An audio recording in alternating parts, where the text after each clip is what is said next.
चलो जी बेटा, next topic start कर रहे हैं, functional structure and divisional structure, दोनों साथ साथ हो जाएंगे। ठीक है, दोनों टॉपिक साथ साथ हो जाएंगे, मैं समझा दूंगा, आप टेंशन मत लेना। फंक्शनल स्ट्रक्चर और डिविजनल स्ट्रक्चर, ठीक है। सबसे पहले बेटा डायग्राम बनाएंगे एक फंक्शनल स्ट्रक्चर और डिविजनल स्ट्रक्चर का। बेटा फंक्शनल स्ट्रक्चर क्या होता है? Dividing the whole enterprises according to the major functions to be performed in the organisation. ठीक है, पूरी ऑर्गेनाइजेशन के छोटे छोटे टुकड़े करना फंक्शन के हिसाब से। Production department, purchase department, sales department and finance and accounting department.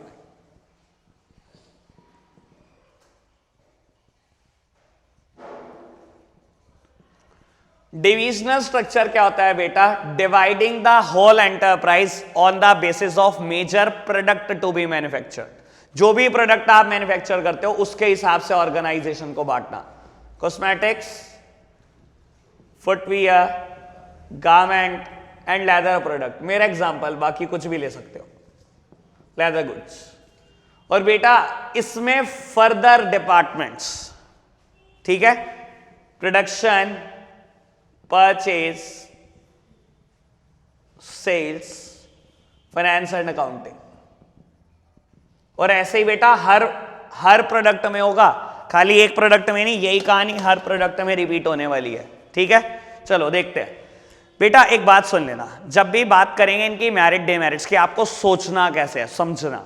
बेटा अगर मैं बात करूं फंक्शनल की मेरिट की, तो आपको ना बेटा एक डिपार्टमेंट को पकड़कर चलना है कि इस डिपार्टमेंट में जो एम्प्लॉय काम कर रहा है उसकी मेरिट डिमेरिट कैसी है। समझ आई बात? और जब मैं बात करूं डिविजनल की, तो यहां पर सोचना है, जो फुटवियर डिवीजन का हेड है उसके एंगल से सोचना है आपको कि इसकी मेरिट डिमेरिट कैसी है। यहां डिपार्टमेंट में सोचना, या किसी एक डिविजनल हेड के एंगल से सोचना, और यहां डिपार्टमेंटल हेड के एंगल से सोचना। ठीक है जी, अब मैं कुछ बात करता हूं, नोट्स नहीं चाहिए अभी, सामने देखो, अभी नोट्स नहीं चाहिए। एक बात बताओ, स्पेशलाइजेशन कहां चाहिए होगा, यहां पर या यहां पर? बस सोचना है। फंक्शनल में हमेशा। सुनो बेटा एक बात है, देखो आप इस डिपार्टमेंट के हेड हो, आपको एक ही काम करना है। 1 साल हो गया, 2 साल हो गया, 3 साल हो गया, 4 साल हो गया, बेटा आपसे ज्यादा स्पेशलिस्ट कोई नहीं हो सकता। लेकिन आप इस पर्सन के एंगल से सोचो जो इस डिवीजन का हेड है, बेटा he can't become a expert. ये एक्सपर्ट नहीं बन सकता क्योंकि ये एक साथ बहुत सारी एक्टिविटी को हैंडल कर रहा है। जब इसकी मेरिट आप पता है क्या लिख सकते हो? Development of multiple skills. आप में एक साथ ही बहुत सारे स्किल्स डेवलप हो जाएंगे। आपको प्रोडक्शन भी हैंडल करना आएगा, आपको परचेज सेल्स भी हैंडल करना आएगा, आपको फाइनेंस और अकाउंटिंग भी हैंडल करना आएगा, पर आप एक्सपर्ट किसी में नहीं बन सकते। आप एक्सपर्ट यहीं बन सकते हो। Specialisation is a merit of functional structure and development of multiple skill is a merit of divisional structure. बात समझ आई बात समझ? रिस्पॉन्सिबिलिटी फिक्स करना कहां आसान है? बस सोचना है। रिस्पॉन्सिबिलिटी फिक्स करना कहां आसान है बेटा? हमेशा यहां पर। अब यही नहीं बस फंक्शनल ही मैं बोलता रहूंगा तो तुम बस फंक्शनल बोलते रहोगे। बेटा यहां पर सुनो, आपके ऑर्गेनाइजेशन को लॉस हो गया, ऑर्गेनाइजेशन कसूरवार ठहरा रही है प्रोडक्शन डिपार्टमेंट को, प्रोडक्शन बता रहा है परचेज की गलती थी, इसने रॉ मटेरियल नहीं दिया। ये कह रहा है फाइनेंस की गलती थी, इसने पैसे नहीं दिए, रॉ मटेरियल कहां खरीदता। बेटा हर एक पर्सन अपनी गलती दूसरे पे थोपता रहेगा। यहां अकाउंटेबिलिटी, आंसरेबिलिटी फिक्स करना बहुत मुश्किल हो जाएगा आपको। यहां बहुत आसान है। फुटवियर डिवीजन में 1 करोड़ का लॉस आ गया, फिर क्या बात रहेगी? बेटा देखो, एक डिविजनल हेड को ना हम सारी पावर देते हैं कि अपने डिवीजन से रिलेटेड कोई भी डिसीजन लो, but we are expecting some profit from you. लेकिन अगर इतना कुछ होने के बाद भी अगर लॉस आ जाए, फिर तो बेटा आप गए। जब सारी पावर आपकी थी, सब डिसीजन मेकिंग आपको दी गई, अथॉरिटी, पूरा फाइनेंस दिया गया, सारी ऑटोनॉमी दी गई, तो बेटा उसके बाद लॉस कैसा आ गया? अगर लॉस आ गया बेटा, यू आर फायर्ड। ये डिविजनल हेड गया, पक्का बोल रहा हूं, ऑर्गेनाइजेशन से बाहर ही जाएगा ये, इसका कोई रास्ता नहीं है। समझ आई बात? यहां अकाउंटेबिलिटी फिक्स करना बहुत आसान है।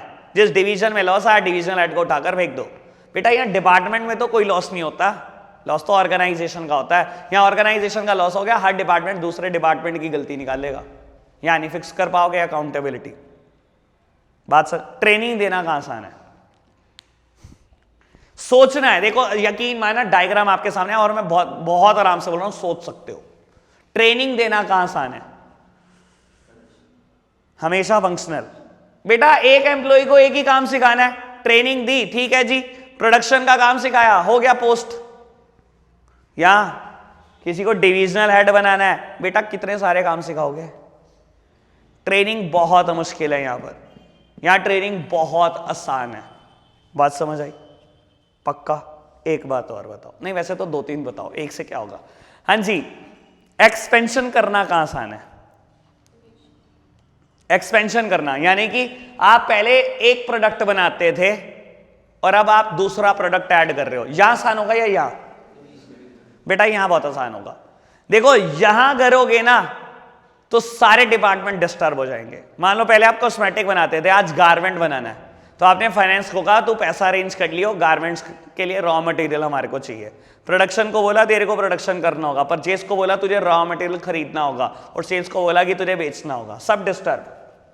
यहां क्या है, एक नया प्रोडक्ट ऐड करना है, लो जी एक नया डिवीजन क्रिएट करो। लेट्स सपोज की mobile phone, cell phone, mobile phone बेचना है, एक डिवीजन ऐड किया, 4 डिपार्टमेंट बनाए, सारों के लिए अलग एम्प्लॉई आए, खत्म कहानी। पूरी ऑर्गेनाइजेशन को पता भी नहीं लगेगा कब डिवीजन ऐड हो गया। इजी एक्सपेंशन, कोई डिस्टर्ब नहीं होता यहां पर, वहां पूरी ऑर्गेनाइजेशन डिस्टर्ब। समझ आई बात? सस्ता कौन सा पड़ता है, फंक्शनल डिविजनल? अब सोच के बोलना,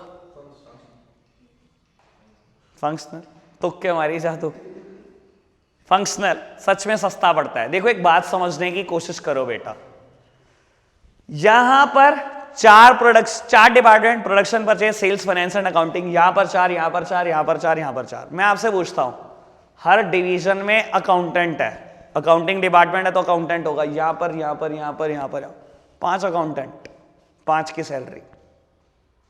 अगर ऐड करना हो, ये टीवी ऐड अलग करता है, ये टीवी ऐड अलग करता है, ये अलग करता है, ये अलग करता है, ये अलग करता है, 5 डिवीजन तो 5 टीवी ऐड, एक एक ऐड 5-5 करोड़ का, 25 करोड़।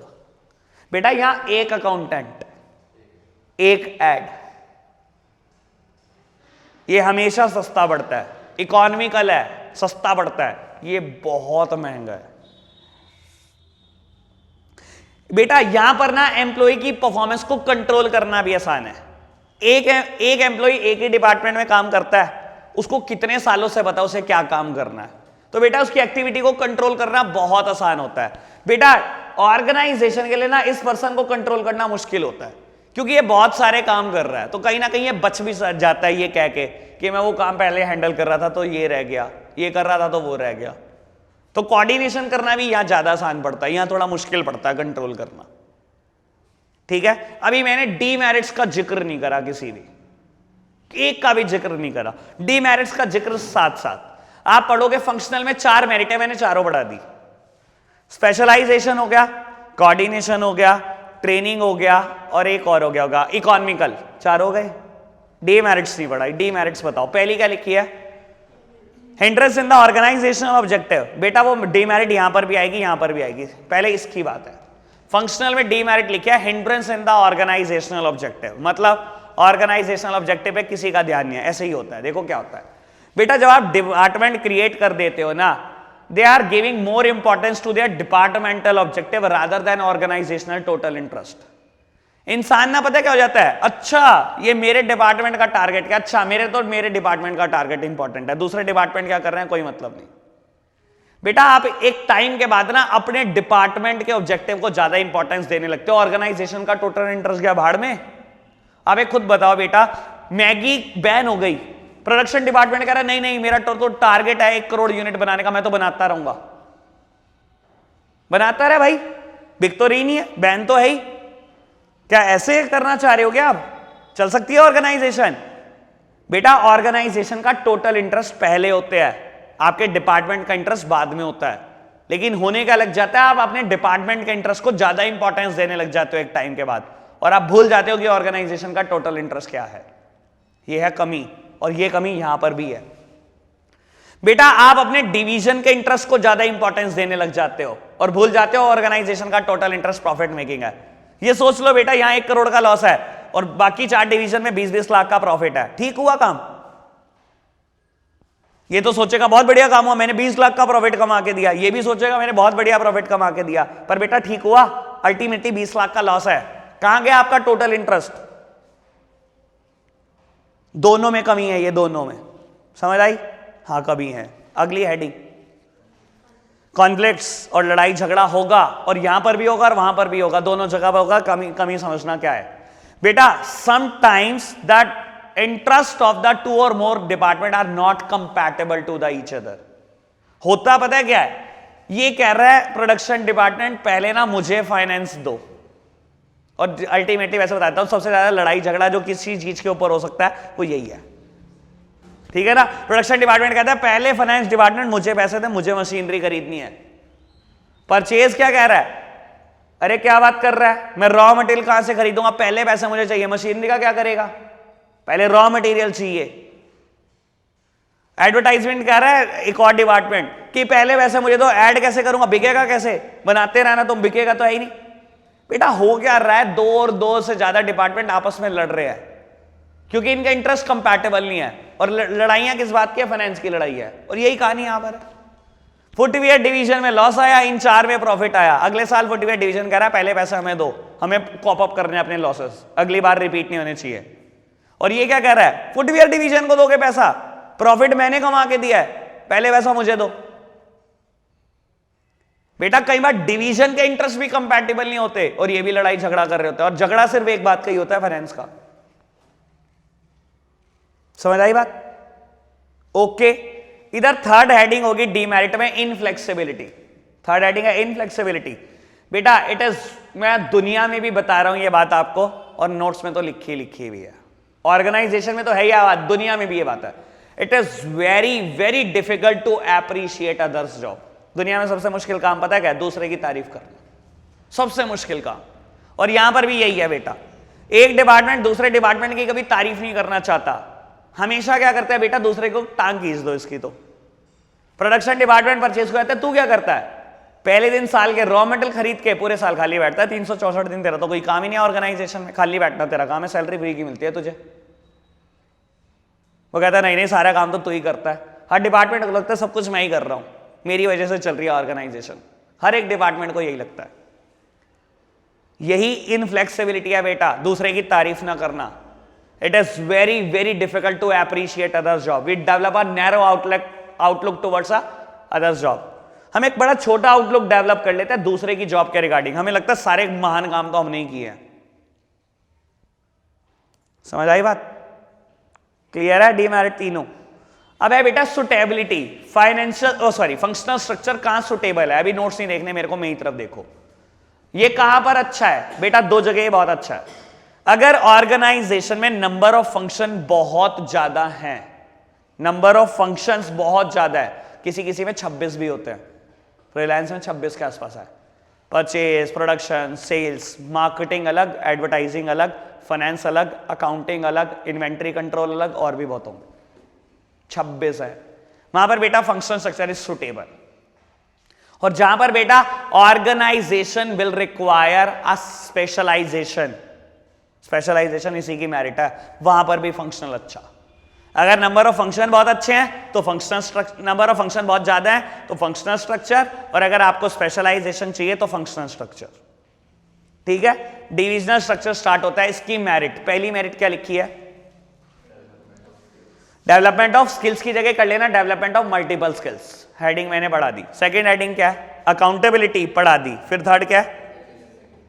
क्विक डिसीजन मेकिंग बोल रहा हूं, देखो सुनो, क्विक डिसीजन मेकिंग होगी ना। क्यों बेटा? आपके डिवीजन ऐसे ऑपरेट करते हैं जैसे ऑटोनॉमस यूनिट हो।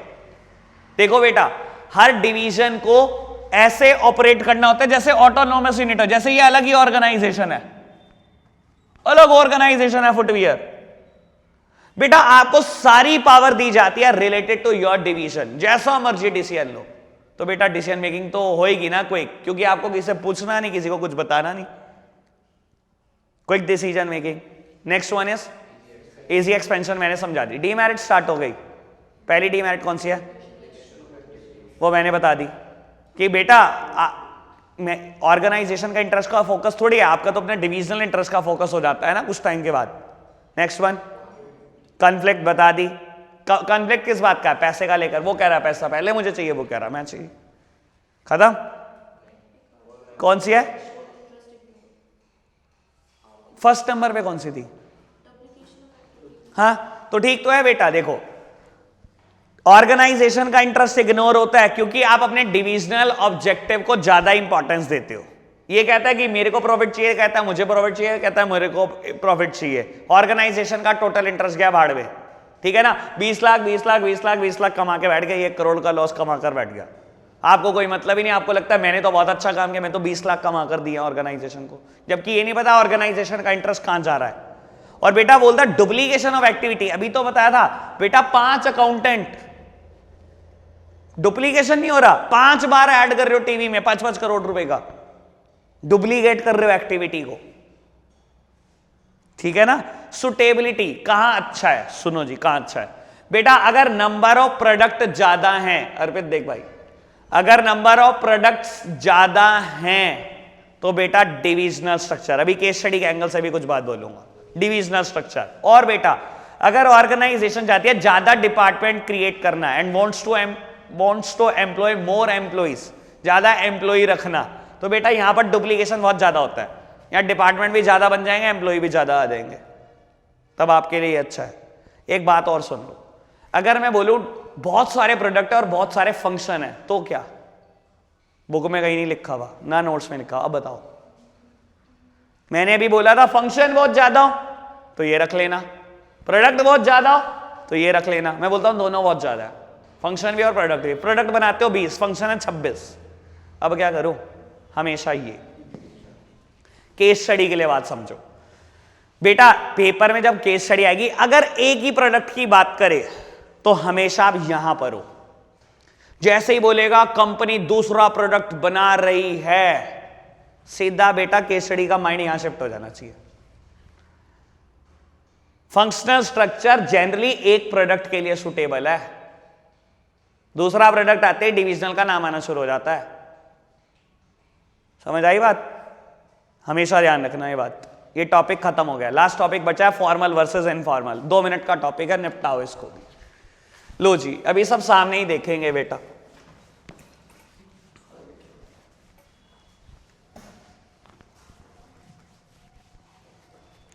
बेटा नोट्स अपने पास रखना, अभी इसका यूज होगा, ठीक है। फॉर्मल और इनफॉर्मल पढ़ना है, पहले हम पढ़ेंगे वैसे इनफॉर्मल, समझाऊंगा तो सब कुछ, लेकिन पहले पढ़ेंगे इनफॉर्मल। फीचर आपके सामने है, मेरिट्स आपके सामने होंगी, डीमेरिट्स आपके सामने होंगी, 3-3 टॉपिक हैं दोनों में, लेकिन है एक पेज के। लो जी सब सामने देख रहे हैं मेरी तरफ। बेटा डायरेक्टिंग में ना अभी हमने कल ही पढ़ा है फॉर्मल कम्युनिकेशन और इनफॉर्मल कम्युनिकेशन, ठीक है ना। ये है ऑर्गेनाइजेशन की बात, लो ये भी समझो। फॉर्मल ऑर्गेनाइजेशन की बात भी समझो। स्केलर चेन याद है? मैं तो वही बनाई है, ऐसे ही बनाई है बस। देखो एक बात सुनो बेटा, फॉर्मल ऑर्गेनाइजेशन क्या होती है? जिसको बेटा टॉप लेवल स्पॉन्टेनियसली क्रिएट करता है, जानबूझकर क्रिएट करता है। ये वही ऑर्गेनाइजेशन है बेटा जो रूल्स रेगुलेशन से भरी हुई है, जो यूनिटी ऑफ कमांड पर बेस्ड है बेटा, जिसमें सारी पॉलिसीज, हर पिक्चर क्लियर है, जहां अथॉरिटी रिस्पॉन्सिबिलिटी रिलेशन क्लियर है, जहां सुपीरियर सबऑर्डिनेट पता है सबको। ये फॉर्मल ऑर्गेनाइजेशन है, ठीक है। इनफॉर्मल क्या होता है बेटा?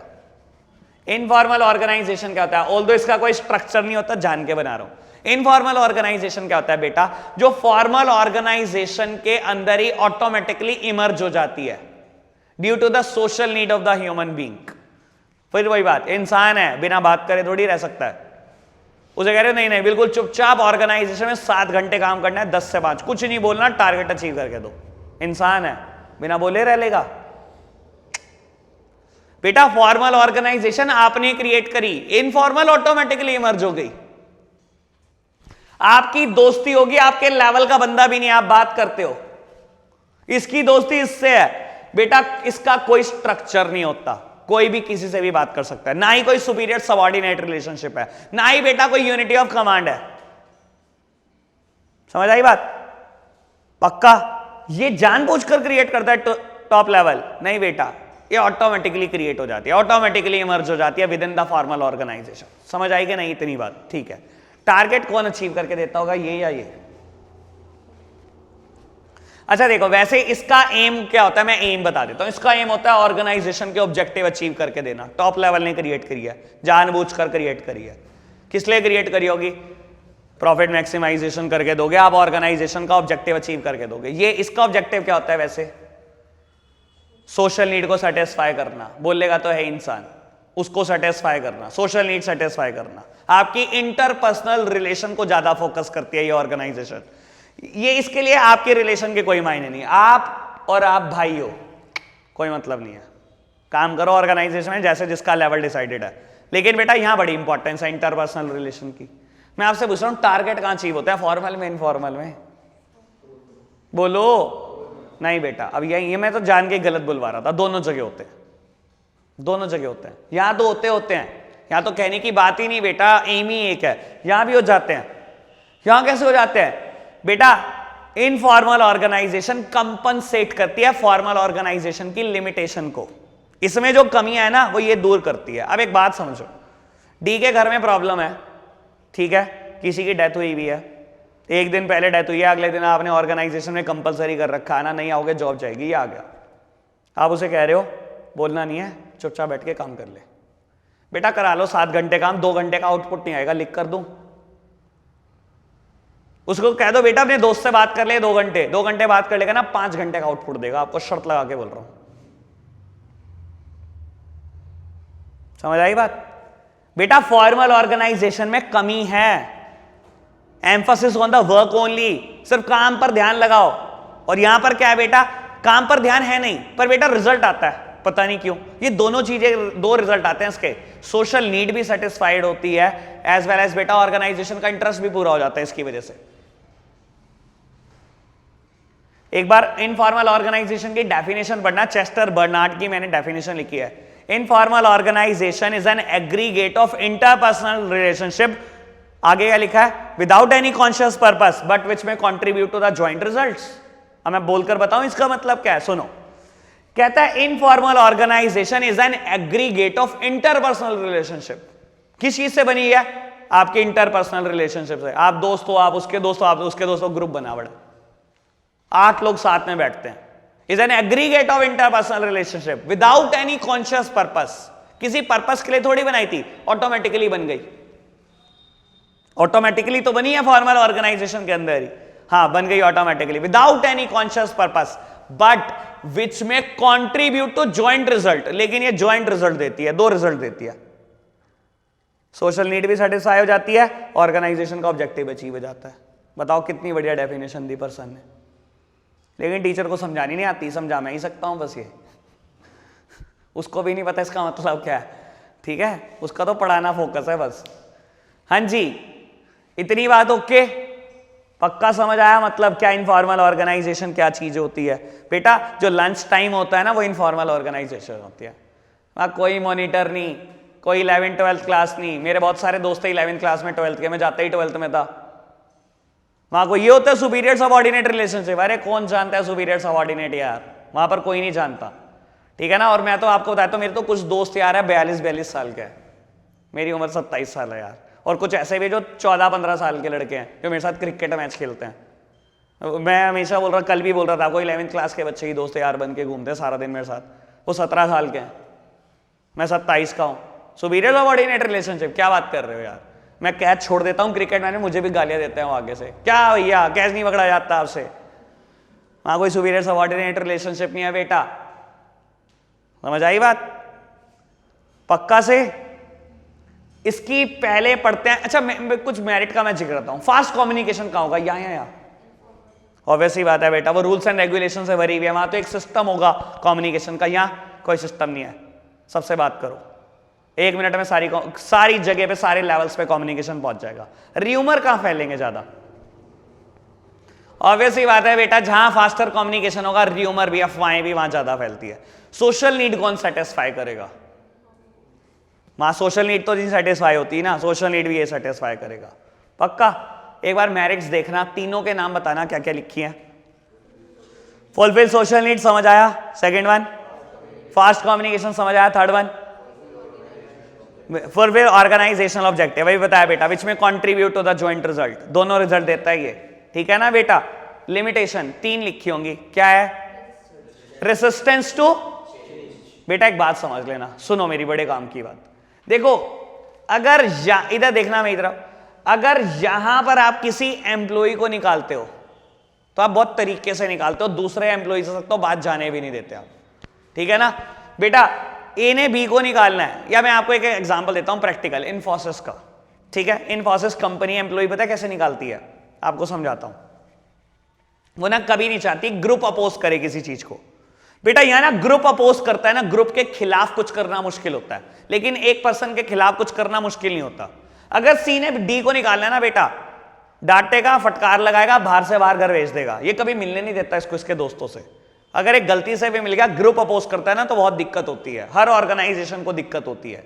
इन्फोसिस पता है कैसे अपने एम्प्लॉइज निकालती है? इन्फोसिस में एक इलेक्ट्रॉनिक गेट रहता है, जिसमें आप कार्ड स्वाइप करते हो, गेट खुलता है, आपकी एंट्री होती है, आपकी अटेंडेंस वहीं पर मार्क हो जाती है कि अब आप प्रेजेंट हुए हो, ठीक है। मैं आपको प्रैक्टिकल सिचुएशन बताता हूं क्या होता है जब उसको एम्प्लॉय निकालने होते हैं ना, जो उसके कार्ड एनरोल कर रखे होते हैं उन्होंने सिस्टम से, वो डिलीट कर देते हैं। आप स्वाइप कर रहे हो, गेट नहीं खुल रहा, एचआरएम आकर बाहर खड़ा हो गया, कह रहा कोई दिक्कत नहीं है, आज ना कोई टेक्निकल फॉल्ट चल रहा है, जिसका कार्ड स्वाइप नहीं हो रहा 2 मिनट के लिए साइड खड़े हो जाओ, अभी बुलाता हूं मैं टेक्नीशियन को।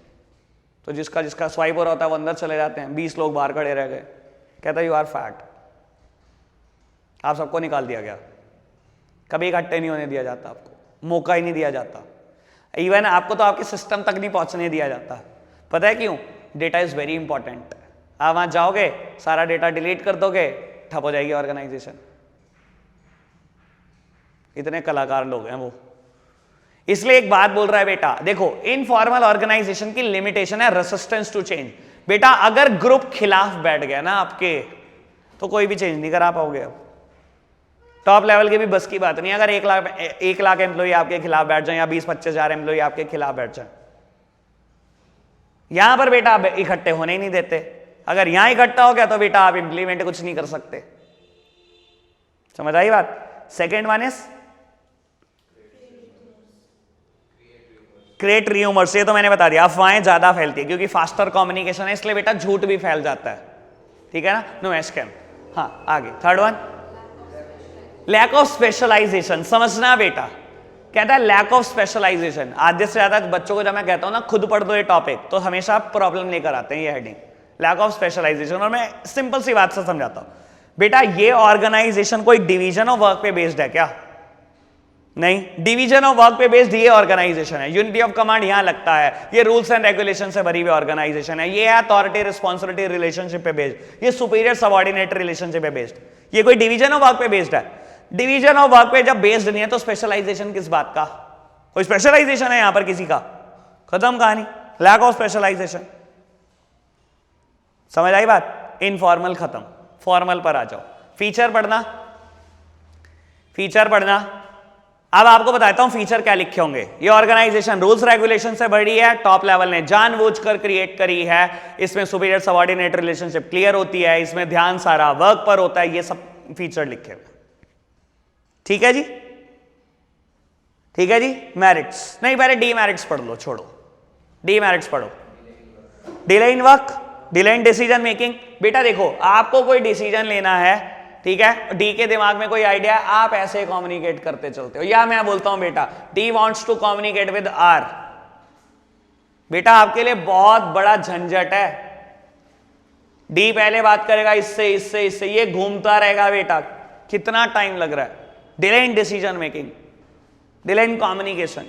Second one is back of initiative, मैंने इसका हेडिंग का जिक्र कल भी करा, लो दोबारा बोलता हूं, lack of proper incentive directing. अभी सुन लो, बैक ऑफ इनिशिएटिव क्या होता है? इसके दिमाग में आइडिया है, ऑर्गेनाइजेशन को करोड़ों बच सकते हैं, इसने बताया सी को, सी ने बताया बी को, ओ को, ओ ने इंप्लीमेंट कर दिया, ओ ने रिवॉर्ड दे दिया ए को, ए कभी बताता नहीं, ए कभी ये नहीं बताता कि मेरे को आइडिया बी ने दिया था, बी तक की बात नहीं पहुंचती तो आगे तक कहां पहुंचेगी? अगली बार इनिशिएटिव उठाएगा कुछ बताने का, this is back of initiative. Initiative से पीछे हट जाता है ऐसा बंदा। रूल्स एंड रेगुलेशन वाली ऑर्गेनाइजेशन में ये झंझट तो है ही है। आगे बढ़ना, थर्ड वन सिर्फ ध्यान किस पर है? काम पर, rather than your interpersonal relationship. लेकिन बेटा एक बात सुन लो, किसी एक्सटेंट में यह भी गलत होता है, किसी जगह पे ये भी गलत होता है, सिर्फ काम पे ध्यान दे रहे हैं। किसी के घर में प्रॉब्लम है, मजबूरी आप सुनते ही नहीं हो, तो वो गड़बड़े हो जाता है। मेरिट्स बची हैं इसकी, कितनी? 3 या 4 होंगी, बोलना। पहली क्या है? स्पेसिफाइड ड्यूटीज, सबको सबकी ड्यूटी क्लियर। इधर देखो मेरी तरफ, स्पेसिफाइड ड्यूटी, सबको सबकी ड्यूटी क्लियर है? हाँ क्लियर है। Second one, unity of command पर बेस्ड ऑर्गेनाइजेशन है, पता है। आगे, रिस्पॉन्सिबिलिटी फिक्स्ड है, सुपीरियर सबऑर्डिनेट रिलेशनशिप, सब क्लियर है। आगे, ऑर्गेनाइजेशन का ऑब्जेक्टिव अचीव करके देती है, ठीक है। Fifth one is stability. Stability में ये मत पढ़ना, मैंने शुरू में लिखा होगा ड्यू टू यूओसी, आपको समझ नहीं आएगा यूओसी क्या है। यूनिटी ऑफ कमांड है, छोड़ दो, खैर नोट्स बंद कर दो, मैं बात बताता हूं। अरे छोड़ो, नोट्स की नहीं जरूरत है, मेरी जरूरत है तुम्हारे को। बेटा स्टेबल ऑर्गेनाइजेशन ये होती है, ये स्टेबल नहीं होती। मैं आपको एग्जांपल देकर बताता हूं, बहुत अच्छे समझ में आएगा। बाबू आप 60 लोगों की क्लास है, टीचर ने ऑर्गेनाइजेशन फॉर्म की है, ये बहुत स्टेबल ऑर्गेनाइजेशन है। लेकिन आप जो करते हो ना, ग्रुप फॉर्म करते हो, बहुत इनस्टेबिलिटी है उसमें। लंच टाइम हुआ, आप 3 लोगों का ग्रुप है, किसी 5 लोगों का ग्रुप है, किसी 2 लोगों का ग्रुप है, सब अलग अलग, ठीक है। आज उन 3 से लड़ाई होगी, एक की, मान लो 4 लोगों का ग्रुप था, एक की लड़ाई होगी 3 से, हो जाती है, नॉर्मली होती है। अगले दिन से दूसरे ग्रुप में, और 1 साल में 20 ग्रुप बदलते हैं, ये इनस्टेबिलिटी है। इनफॉर्मल ऑर्गेनाइजेशन कभी स्टेबल होती नहीं है, लड़ाई झगड़े ये सब चलेगा, डिफरेंसेस ऑफ ओपिनियन है, लड़ाई झगड़े होते हैं। बेटा यहां होने देती टीचर, उसके सामने करके बता दो, वो आपको बता देगी 10 बार। फॉर्मल ऑर्गेनाइजेशन इसलिए स्टेबल ज्यादा होती हैं, ये टिकती हैं, क्योंकि टॉप लेवल के रूल्स रेगुलेशन वर्क करते हैं यहां पर। समझ आई बात? चैप्टर खत्म, कल फर्स्ट चैप्टर करेंगे। Bye bye.